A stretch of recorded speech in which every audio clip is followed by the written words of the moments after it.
أعوذ بالله من الشيطان الرجيم بسم الله الرحمن الرحيم الحمد لله الذي قصرت عن رؤيته أبصار الناظرين وعجزت عن نعته أوهام الباصفين الحمد لله رب العالمين الصلاة والسلام على أشرف الأنبياء والمرسلين خاتم النبيين أبي القاسم محمد اللهم صل على محمد وآل محمد وأهل بيته الطيبين الطاهرين المعصومين الذين أذهب الله عنهم الرجس وطهرهم تطهيرا اللهم صل على محمد وآل محمد. فقد قال الله تبارك وتعالى وقوله الحق وهو أصدق القائلين بسم الله الرحمن الرحيم لا يكلف الله نفسا إلا وسعها لها ما كسبت وعليها ما اكتسبت صدق الله العلي العظيم. اللهم صل على محمد وآل السلام محمد. عليكم ورحمة الله وبركاته. وعليكم السلام ورحمة الله. Inshallah, very briefly, in this verse that I recited for you from Surah Baqir, ayat number 286,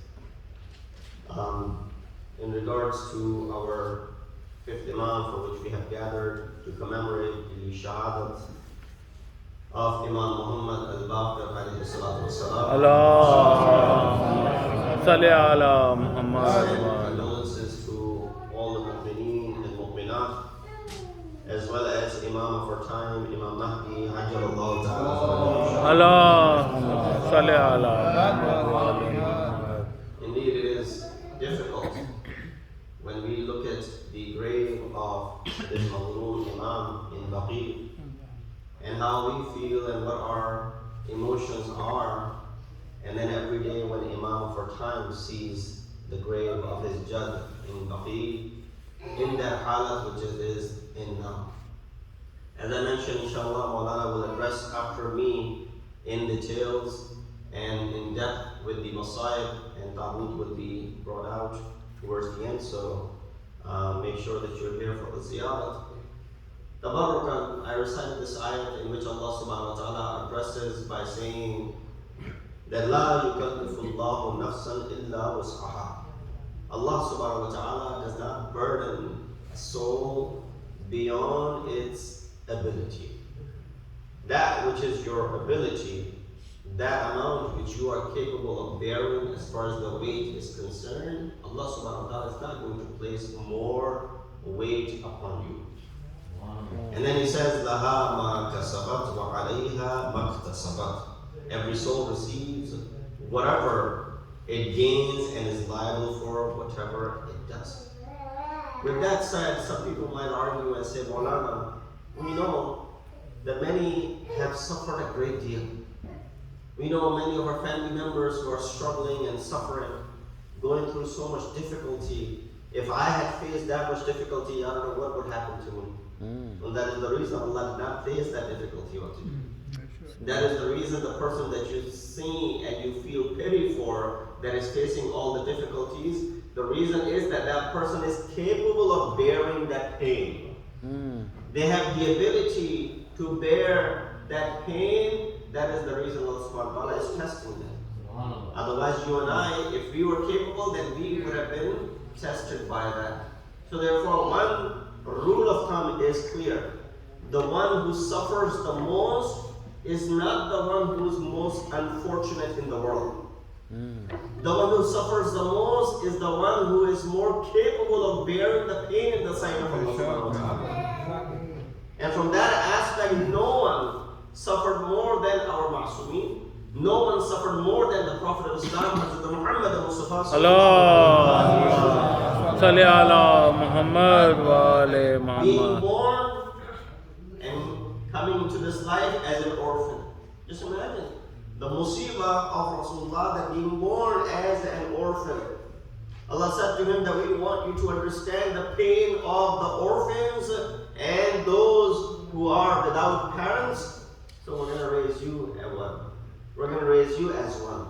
So you'll be able to understand firsthand how an orphan feels when they are brought up and raised without a fatherly figure in their life. You want to know more suffering of the Prophet? The one for whom the entire universe is created. You know, Rawayat mentions this, that, O Prophet, if it wasn't for you, lama khalaqtul aflaq. This is for you. The reason I created all of the aflaq is you. But that Prophet is someone who suffers personally as well as from the social aspect.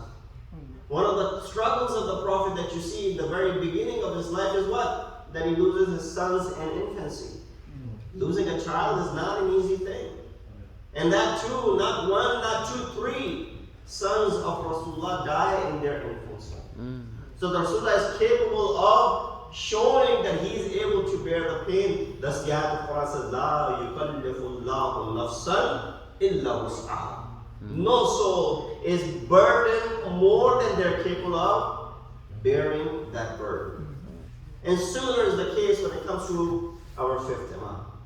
That while it may seem like the fifth Imam and sixth Imams, they had the freedom to go about the business of Ahl-e-Bait, meaning spreading the madhab, meaning teaching and training the students, meaning taking this madhab to its limits.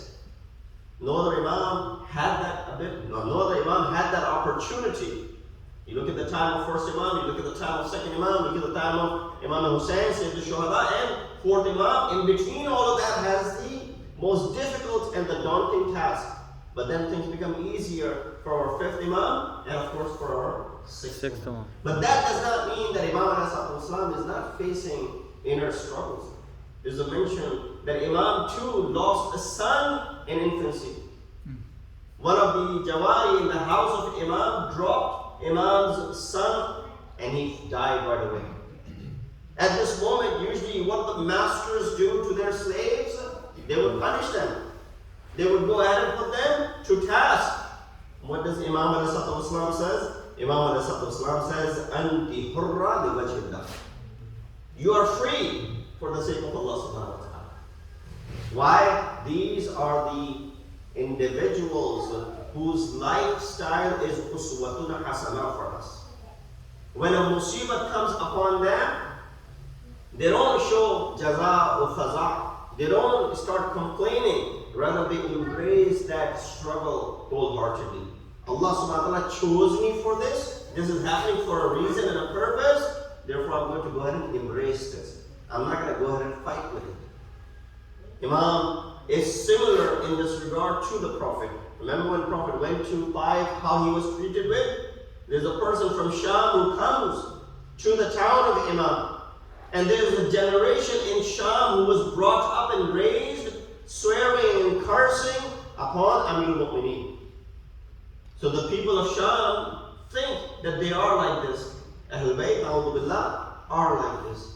This person makes fun of Imam's name. How do we feel when someone makes fun of your name? You know, this is one of the ways and tactics of people getting under your skin. Therefore, grow a thicker skin. Because this person is simply trying to get under your skin. Once they're able to get under your skin just by making fun of your name, then you become vulnerable. They can go ahead and make you do anything. Right? They're tempting you. This man made fun of Imam's name by calling him Baqir. Imam corrected, saying, no, my name is Baqir. Maybe you don't know. Let me educate you. At this point, someone said, Molana, Imam, he knows your name. He's making fun and he's mocking you by calling you and comparing you with an animal. Imam corrected him again. When this person sees that Imam has zero effect of him taunting Imam, he still doesn't give up. He, extends it further. Then he says something against Imam's mother. And you know how we are when it comes to how we are, apprehensive when it comes to our mothers. We can't take anything, even jokingly, against our mothers. That's the love. That's how we're taught. We owe everything to them. But Imam understands and he can see further beyond that he could easily turn off and shut up this person and say something to him which will turn him back. But Imam says, no, there is a possibility for me to influence him. Imam said, if what you said about my mother is true, I'll ask Allah to forgive her. But what you said about my mother is a slander and is not in her, then I'll ask Allah to forgive you for slandering her. Oh, subhanallah. Look at the akhlaq of Ayyuman. Right away, this man sees that there's no way that I can get under the skin of Muhammad al-Baqir. Therefore, he gives up. He says, Allah knows where to place his risalat, and indeed you are amongst those whom Allah subhanahu wa ta'ala has chosen.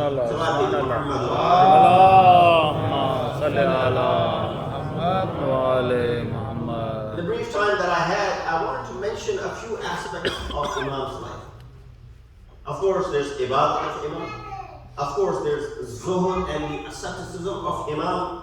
There's the ilm of Imam. There's how Imam treated the fuqara in his time. But of course, I won't be able to get to all of that, and our visiting scholar, I want to give him more time. So I'll just limit to one thing. There's a concept that sometimes creeps in our discussions. And that concept has been clarified a few times, but it is brought back and sometimes we lose track of it. There's a person who came to Imam and he said, "Oh Imam, we love you, we believe in you. And shouldn't this be enough for our salvation?" There's a person comes to Imam, says, "I know you, Imam, we are your follower, I'm your Shia. I believe in you as your Imam. Is that enough for my salvation?" Imam responded by saying, there were two prominent students of Imam. Muhammad ibn Muslim, who narrated 30,000 traditions from Imam. And then Jabir ibn Yazid al-Jawfi, who narrated 70,000 narrations from Imam. Just imagine how much ilm Imam imparted on these individuals. I'm sharing this one hadith for you. These individuals were carrying 70,000 hadiths in their hearts. So Imam said to him, "Ya Jabir." He said, "Ya Jabir, balligh shi'ati, convey my followers anni as-salam." First and foremost, convey my salam to them.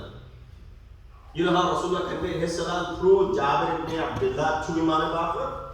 Imam is conveying his salam through one of his companions by the name Jabir ibn Yazid al-Jawfi. He said, "Convey my salam to my followers." Why? Because Jabir was close to Imam. He was in the bargah of Imam every single day. Not everybody had the ability and the tawfiq to be in the bargah of Imam. So Jabir would go ahead and convey this message. He said to him, "Balligh shi'ati anni as-salam wa a'limhum annahu la qirabata baynana wa bayna Allah azza wa jalla." And also tell them, we are not related to Allah subhanahu wa ta'ala. Look at the word that Imam is using. There is no relationship. Allah is not our cousin or our uncle or our relative. La qirabata baynana wa bayna Allah. Because I don't want to translate this word qirabat as anything else. Imam uses the word qirabat in the meaning of relationship as you and I are related to one another. We are brothers in the Iman, for example. Father, sons, uncles, aunts. Imam said, Allah and us are not related like that. What is Imam trying to tell you? For example, you go to someone and say, "Well, can you do my sifarish in so-and-so company?" He said, "The CEO is not my uncle." Right? He said, "CEO is not related to me." Meaning what are you saying? You're saying because CEO is not related to me, you're not going to get this job. Imam is saying the same thing. That la qirabata baynana wa bayna Allah. There's no qirabat between us and Allah subhanahu wa ta'ala. Wa la yutaqarrabu ilayhi illa bit-ta'ah. And you cannot get close to him except by ita'at and obedience. This is where Imam You want to use the word punchline? Imam says this. He said, Ya Jabir, Man ata'a Allah wa ahabbana fahuwa waliyuna. Whoever obeys Allah and loves us. Look, the condition that Imam places. That whoever obeys Allah and loves us, that person is our mawali. That person is our mawali. The one who obeys Allah and loves us. And then Imam said what? He said, وَمَنْ أَصَلَّهَا لَمْ يَنْفَعْهُ حُبُّنَا. But if a person is disobedient to Allah subhanahu wa ta'ala, our muhabbat will not benefit that person.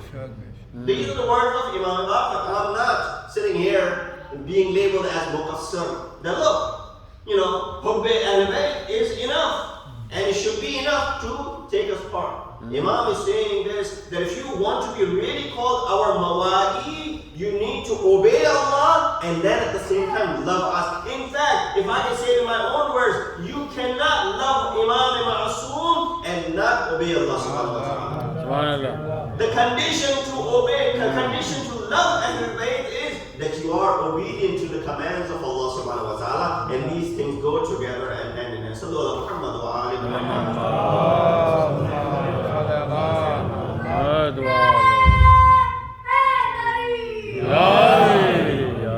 When the Muslim asked Imam about him, he said, Oh Imam, I see many folks that pray with khudu and khushu, but they don't believe in you. Is their ibadah going to benefit them? You might ask this question as well. There's so many people in the world who are Muslim, who are praying, doing ibadat. Is their ibadah beneficial to them? Of course, it's not you and I to decide. But still, this question might arise.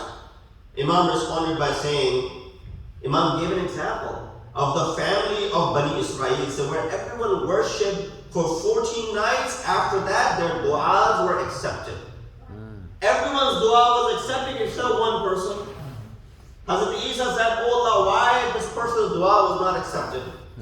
Allah subhanahu wa ta'ala informed Hazrat Isa that this person doubts your nubuwwat, no matter how much he knocks on my door, because he does not believe in your nubuwwat, his dua will not be accepted. Here you understand that Imam is saying that no matter how much neck you place in front of the ibadat of Allah subhanahu wa ta'ala, that if you are obedient but you do not believe in the imamat of Imam, it works the same way. Your ibadat will not be beneficial to you. So here we understand, brothers and sisters, Imam is giving us this tool that yes, you have the muhabbat of Ahl-e-Bait alongside with the ita'at of Allah subhanahu wa ta'ala, and that is the perfect combination when it comes to attaining that prosperity which is mentioned. With concisely, very briefly, a few words, that Imam ﷺ was born in the year 57 and his Shadat was in the year 114. Imam is 4 years old in the battlefield of Karbala. He is first eyewitness that he has seen those terrible events. As Shair said, Didan Shanidan Kay Bubad Manan Didan. Listening to the Masa'ib is nowhere close to seeing it with your own eyes. You and I hear the heart-wrenching Masa'ib of Ahl-e-Bait and Karbala, and we cannot hold back our emotions and we cry our hearts out. Just imagine if you were present in the plains of Karbala and in front of your eyes the 18-year-old Ali Akbar was being martyred. You were present with yourself and a 6-month-old Ali Asghar, his hulqum was pierced with an arrow. If you were present in Karbala, Abbas had lost both of his arms in front of your own eyes. You were present in Karbala and the Ahl-e Haram, the Khawateen of Ahl-e-Bait, they were running from one tent to another to go ahead and find a parda for themselves while they had to save their lives because the tents were alight and they were lit up with fire. And this is where we find the tragedy goes to the extent a fourth Imam who's sick, who's lying on this bed, these Mal'ooneen, they drag and they snatch the blood of Imam in this halat. Allah. But I would say, oh Imam, you lived a long life. Yes, you were poor